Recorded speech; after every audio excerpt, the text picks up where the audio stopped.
Shane here with RepairDesk. I figured I would make a video on how we handle, I'm going to use the word bench fee or diagnostic fee. I'm not going to use the word deposit. A long time ago, between 15 and 17 years ago, we did use the word deposit for diagnostic fees. And what would happen back then, it was on TVs. And if you were doing TVs back then, you know a lot of TVs came in. So what would happen is we would non-repair TV, and then that client the next day or same day would call in and say, hey, do I get my deposit back?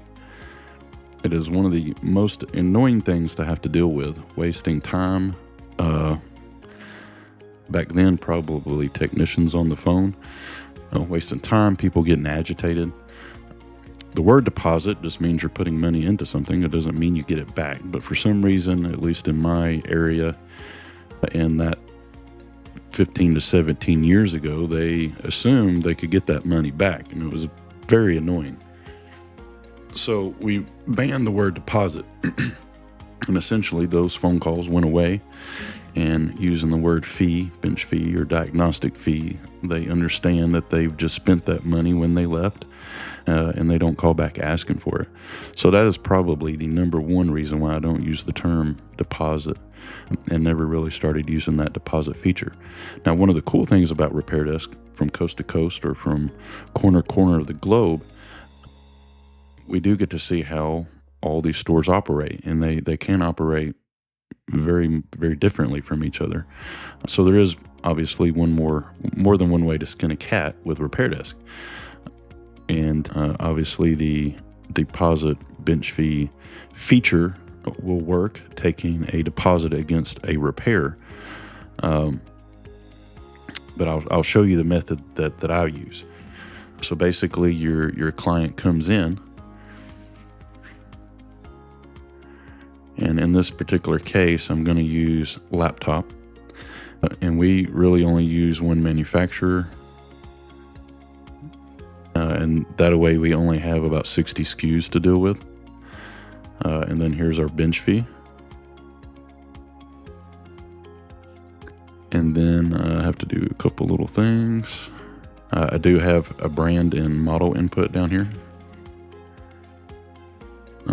And then we confirm it. You can see that it says bench fee, the amount, and check out.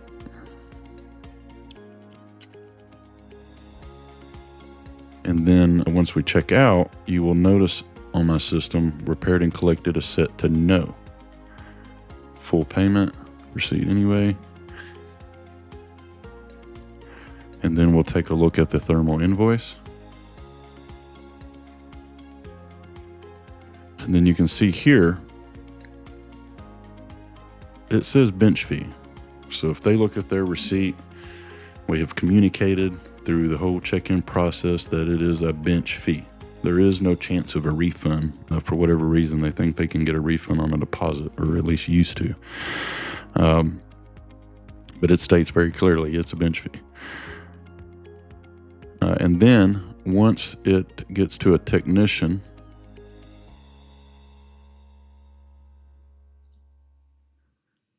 obviously, they would go to the diagnostic notes to see what was said from the client, start working on it, and just hypothetical, maybe the drive's bad, right? So in our case, again, shops we don't use quotes and email them a quote. We basically change the status to waiting on customer. It sends them a text and an email to call in, and then we get them on the phone. The reason why we do that is I am old school, and I believe the power in verbal communications. So what could happen is if they get a quote of $189 and they cringe through email, they may start shopping for a laptop right then and there. If they call in, you're leaving yourself that opportunity to seal the deal, to complete the sale. Or if it's not worth repairing, you can let them know that during that phone call. But basically, once you have figured out what you're going to do with a laptop, maybe Maybe it's a standard repair, but in this case, I'm using I'm talking to them on the phone. The hard drive's bad, and they say how much is it to do data recovery? I can hit those two buttons, hit save, and look right here and know that they owe $80. If they want to do that recovery and they've already paid $39.97, basically we would say that particular repair data recovery is $119.97. You've already paid $39.97, which is applied towards the repair, so you only owe $80 at pickup. And if they're cool with that, then we would mark it. The people that answer the phone would mark it customer reply, send a message to the main chat channel and click let them know that there's been a reply to ticket number. But with a new ticket view, you can do this really quickly, even while you're on the phone. Maybe they want to. Then they say, well, what if I buy a new laptop? Can you transfer it directly to the laptop? Yes. That's $89.97. You've already paid $39.97. It'll be $50 when you pick it up. So it gives you a way to really, really quickly change this around to give them different prices as well. And then, of course, if it's only one option is either to repair something physical or to non-repair it, you can set this ticket up before you even mark it waiting on customer. Now, something to keep in mind is you've already created an invoice for the bench fee. So that's done. You never have to worry about that invoice again. And in this case, let's say they decide they don't want to do anything. So what we would do is we would mark it non-repair, sends them, a notification that it's non-repairable, pick it up at your convenience. And then we would put it in storage. And then once they come in and retrieve it, the CSRs go through the same steps if there's a bill or not, regardless. And then doing it that method, it would end up being set to repaired and collected. And to us, that means that it's not in the shop anymore. It doesn't really matter if there was a bill money to be collected or not. We make every item mandatory to be checked out in the same way for consistency. But technically it's all done. That original invoice is already in place and paid. Now, if they approve the repair, or as I'm finalizing the repair, then we would click update invoice. Okay. Now that just changed that invoice.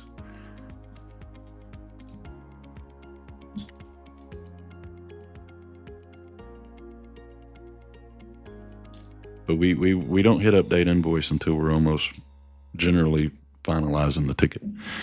The repair is almost complete. Then that technician would be responsible to make sure all pricing's right, etc. Update the ticket.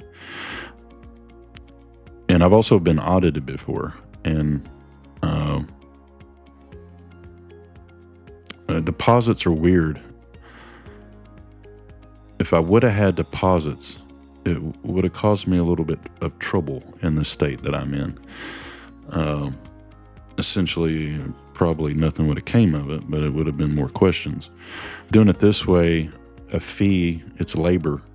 There is no tax in my state, anything with no parts. So I'm good. When I took that deposit, as long as nothing else happens, I'm good with that invoice. If they do the repair, I've updated the invoice. The invoice has now changed. So then they come and pick it up.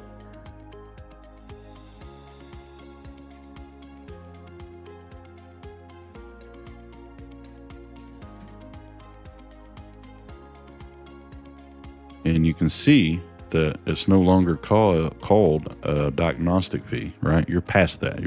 It's now repaired. So it's data recovery. And you can see that they've paid that original $39.97 and there's only $80 due. And then when you check out,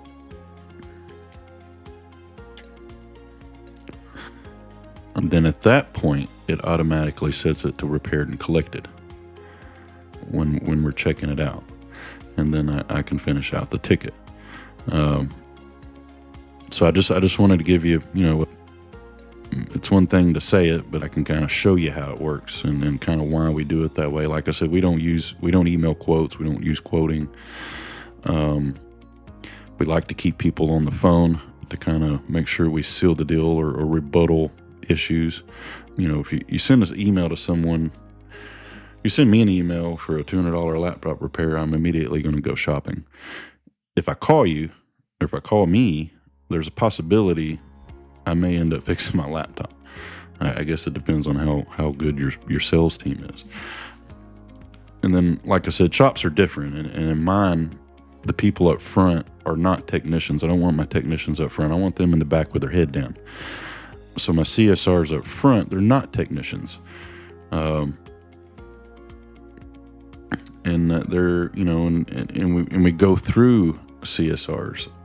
So having that word deposit up there is going to bring back nightmares for me, is what I'm afraid of. So, I don't use deposits. We don't take deposits on repairs. We don't have a high rate of stuff not getting repaired. I think I had one last week, a phone, they called back and said, I'm just going to pick it up. That is super odd to us. That's almost like, what? So we don't experience that a whole lot. And that particular person actually brought that phone back today and got it fixed. So we don't really see a big issue with that. I don't care about ordering parts. If I don't have a part, I'll overnight it. If they don't come back, I don't care. We put it in inventory or send it back. I don't bother with those little details. But I'm not a small shop. Now, when I was small, that would be a big deal. I wouldn't be doing that. So, take what I'm saying with a grain of salt, because shops are certainly different between all over the world. So just keep that in mind. But yeah, I was just wanting to show you that really quickly and how easy and smooth it is, and it keeps it fairly simple. But if you have any questions, just let me know.